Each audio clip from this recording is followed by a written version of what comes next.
Muling ipinagtanggol ni Ako Bicol Party List Representative Alfredo Garbin Jr. ang kanyang kasamahan na si resigned Representative Zaldi Co. Idinitalya rin ni Garbin ang mga susunod na mangyayari bago makapagdeklara ng kapalit ni Co. May ulat on the spot si Tina Panganiban Perez. Tina? Rafi, sa loob ng linggong ito ay isusumite ng Ako Bicol Party List sa COMELEC ang resignation letter ni Zaldi Co para mabigyang daan ng proclamation ng papalit sa kanya. Ayon kay Ako Bicol Representative Alfredo Garbin Jr., magkakaroon din ng resolusyon ng Ako Bicol Party List para isumite sa COMELEC ang pangalan ng papalit. Ang papalit ay ang third nominee na si Attorney John Almario Chan. Sunod dito, ayon kay Garbin, maglalabas ng Certificate of Proclamation ng COMELEC na isusumite sa Office of the Secretary General ng Kamara.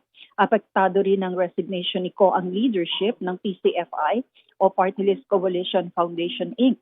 Si Co kasi ang president nito. Ayon kay Garbin, dahil bakante na ang posisyon ng president, nag-schedule daw ang PCFI ng eleksyon ng mga bagong officers sa susunod na linggo. Nanindigan si Garbin na nagkakaisa ang Ako Bicol Party List sa likod ni Co, lalo na raw sa panahong ito.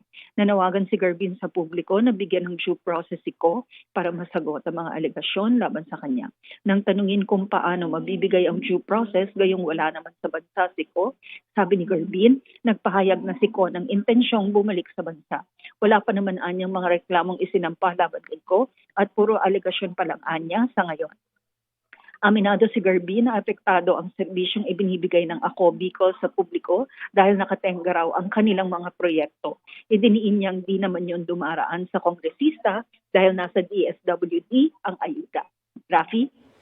Maraming salamat, Tina Panganiban Perez.